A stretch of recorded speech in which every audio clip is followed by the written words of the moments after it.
Hello everyone, welcome back to Newcastle Fans TV. Now, yes, we are going up the tower, the third largest, tallest rather, building in the world, and we're going to go up there. We're talking about football as well, just showing you a little bit around Tokyo once more. We're going to be talking about the potential incoming. We're also going to be talking about Sandra Tali and what he said last night. We're also going to talk about the game that's coming up on the horizon. NUFC Women have also signed a player, and lastly, sadly, Colin Locke has been laid to rest today. We'll touch upon that as well. But let's get going, everybody.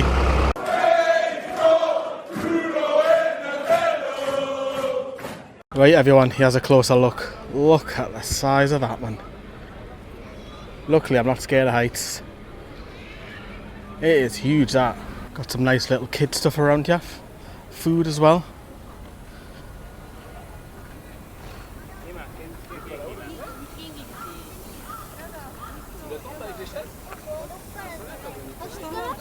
There is loads of shops and everything downstairs, like. Howe, let's get in. Let's do it.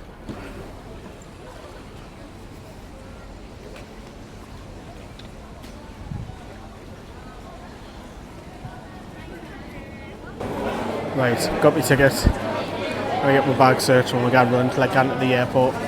Get inside.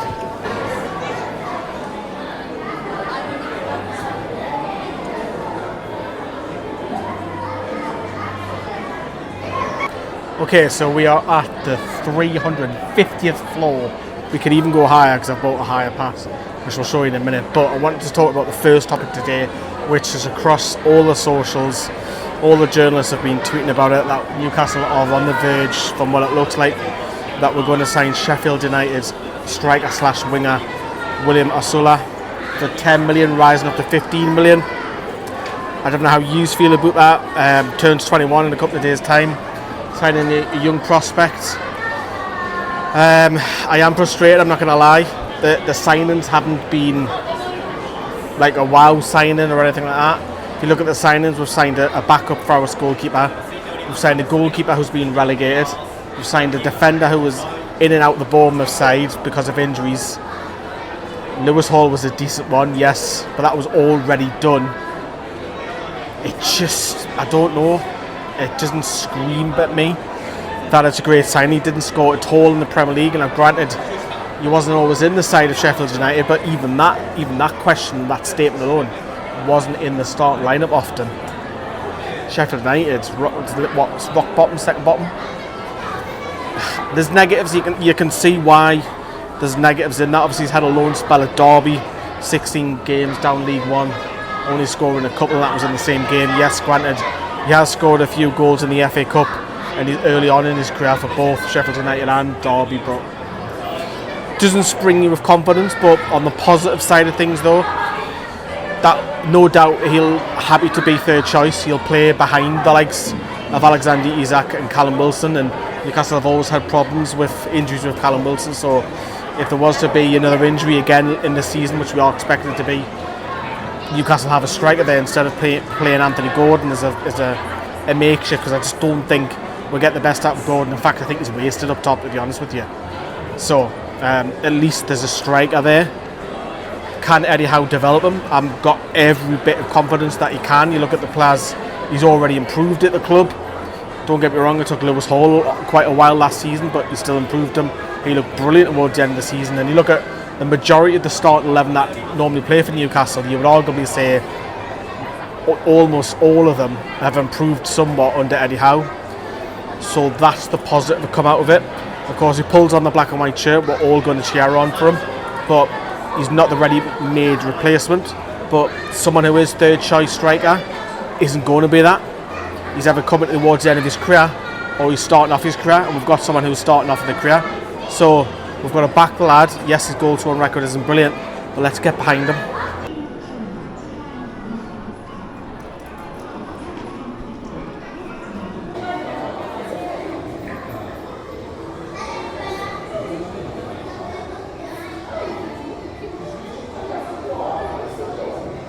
This is the famous glass floor. Right.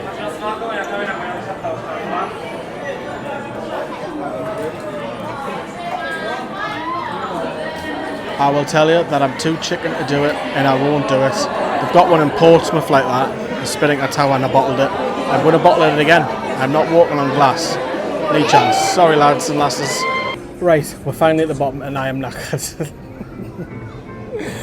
Oh, my feet are in agony. Mind you, I haven't been to bed, to be honest with you. I couldn't sleep last night because of the heat, so I've just decided to stay awake. You can probably tell by my eyes. But next bit, Sandra Tali. Obviously, we got that fantastic surprise by the club when the 4 players came on show. And obviously, they all spoke on the microphone. We weren't allowed to film that, as I mentioned on yesterday's video. Just we were told Q&A, we can't film it, but we had no idea that the players were turned up. We could take photos, but not allowed to video it. Sandra Tali was very interesting. We're all waiting to see what he would say. And of course, when he first come out, we were all cheering for Sandra Tali. And then each player spoke. It was Longstaff first, Mark Gillespie, Lewis Hall, and Sandra was last. And then he got another cheer as well, which is brilliant. Just to give him a little bit of love and a bit of confidence. He got loads of it last night, which was really nice. His English has come on leaps and bounds. We've seen some bits of Newcastle news when they're putting the videos out the last few months, but his English is spot on. He understands it, which is really good. He's obviously had a full year, and to speak that well, I mean, he spoke a little bit, but to speak that well now, he's basically fluent. It's a bit like Bruno Guimaraes came. He learned English so fast, but mentioned that last season he only played 14 games. It's been hurting him, it's been killing him, that he hasn't been able to play. It's been frustrated, and I think when you're frustrated, you probably feel that your livelihood's been taken away from you. Obviously, he's wanted the club to take money out of his pay packet, which was very honourable of him. Don't get me wrong, footballers are paid handsomely, of course, when are that, but it's still the decent thing to do.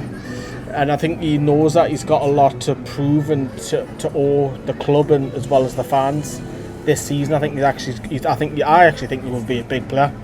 I think he'll be a big important player for us this season, because at times last season when we had no Joe Willock, we had no Joe Linton at times, I actually think the centre midfield struggled. And we've seen the likes of Elliot Anderson even having a run out there as well. Obviously he's moved on, but he can't wait to get back playing. It's not long now, 1st of September. I don't think he'll start, probably not until October, because he needs to get up to match fitness. Obviously he's not allowed to even do that at the moment, but that was a really just lush moment from last night. I fell from a little bit. I just wanted to get up and give him a cuddle and say, you're nearly there, son, you're nearly there. They have vending machines everywhere in Tokyo. Never seen a country have so many vending machines, but it works. Oh, I feel dead full after that. I had a McDonald's. There was literally McDonald's there. First time I've been in Japan in McDonald's. Very small choices. Can I cater for people like me, man? Can they? But we will talk about the game tomorrow. Just briefly, the lasses have signed another player, the 7th player. Now we're arguing and to frustrate that the men aren't, but the lasses aren't having any issues signing players. They've now announced the 7th player, which is again, ironically, from Sheffield United. Well, I say ironically, she's left Sheffield United in Sophie Hayward, who will come across midfielder / attacker. I think she's a winger. Don't quote me on that, but I'm probably about 78% certain that she's a winger. I don't know much about her, to be honest with you. Perhaps she's a squad player, maybe it's competition for Beth Lumsden, but we'll have to wait and see. But their pre-season hasn't even started yet. Obviously, we've got the Salah Cup next weekend, so that'll be the lasses' first pre-season game. There is some rumours, some very strong rumours that are out there, that we will be facing another WSL side for a pre-season friendly. Obviously, we're playing Milan, who are in Serie A as well, but that is the latest with the women. But I think we should move on, because I've just seen this little part of the river and I thought, this is how we're doing here, isn't it? Nice and sunny. But let's move on to the next story, which of course is the game tomorrow. Currently watching this family make TikTok videos, bless them. How lovely is that, man? Having fun, being daft. Nothing serious. Love that. Look at the little girl. Look at the dad couple together. You didn't see this in England. You just didn't see this. It's daft, silly, but they're having fun. It's what life's about. But Newcastle United do play here against Yokohama tomorrow, who, remember, they reached the final of the Champions League last season. They used to have Harry Kewell. He was sacked, believe it or not. just last month, Harry Kuehl said they changed the management, and that's due to the fact that they're struggling. For a team like Yokohama, who reached the final of the Champions League, to find themselves 11th, and now they've got 20 teams in the league, in the J League, finished sitting in mid-table since this summer break, not doing that well. They've got a ton of Brazilians in their side as well, which is the underachieving, and that's why Harry Kuehl was relieved of his duties. But of course, the reason why I'm actually here tonight is just around the corner, because this whole complex is so impressive. They've got tennis courts, a baseball court, a football stadium, an indoor court. They've got all sorts here, because you remember that the Olympics, a lot of it was around this venue, and there's loads of unreal stuff here. So it's a really impressive area. So we're going to watch the under-15s. Newcastle are playing, yes. So we're going to watch them. So there's a few people that are there already. I'm going to walk across after I finish up doing this bit. But so there we go. It's impressive. But who are we going to see tomorrow then? Are we going to see Bruno? I would expect so. Hopefully. Maybe Fabian Schär, potentially. Even Martin Dubravka might get a 45-minute or half an hour or whatever, because they haven't featured so far pre-season, because they've obviously been on longer international duty than most of the rest of the lads. Obviously, we're now the two England lads are not due back until after the Japan trip, but I would like to see them play, because Bruno obviously will get a big, massive shout and following here. So we'll have to wait and see, but it's going to be interesting. The weather did help us the other night. It's going to be a lot more stickier and drier. The temperature will cool down though, because it starts to get dark around about 6:30, 7:15 here, and obviously the kick-off being 8 o'clock, so that'll help. But it'll still be humid. It'll still be in the high 20s, which the lads aren't used to. That's if we have a potential pour down like we did the other night. I can't say that happening twice, to be honest with you, because the weather in Japan is it's hot, put it that way. But there we go, there's a little mini preview in all of this video for you, and you're getting sightseeing. How are you, people? Drop us a like. We've just got one more thing to wrap up, which we'll do next to the where the lads are playing the under-15s. So a couple of other bits of news. We just obviously watched the under-15s and the 10-goal thriller with a crowd of over 1,000 for an under-15s game, for a friendly. That is quite incredible. Obviously the result didn't go our way. We were beaten. Thank you. Thank you. We didn't get the result. It was 7-3 loss, but we're playing against the actual league's best under-15s, whereas they're playing a club under-15s in Newcastle. But a good experience for the kids as well, and a lot of the under-21s were here around, were sitting next to me and John, so that was decent. Great experience for the under-15s, because the under-21 lads went down and spoke to them after the game as well, so that was really nice. Some sad news as well. Obviously it was Colin's funeral today, which I was really upset this morning. I didn't want to get emotional, because I already have this morning. It set me off, so I was in a bad state this morning, and I didn't know how today was going to go, but I've just stayed busy for 11-12 hours, so hopefully I'll get through the night all right. But Johnny was there for us, and he said that loads of people turned up as well, and it was nice. That I'm just gutted that I couldn't see it, so I would like to pay my own respects when I get back into England, because I love that bloke. So yeah, I love that bloke. And lastly, there was something else that I was going to mention. My mind's just gone. Oh, that was it. The stack.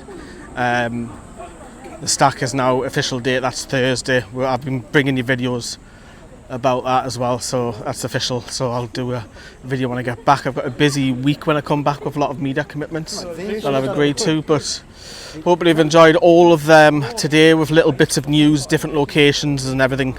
It gets dark pretty early here, so love yous and leave yous, and we'll see us all for the game against Yokohama, which is just literally back in front of me, the stadium. Mad, this place. Ta-da.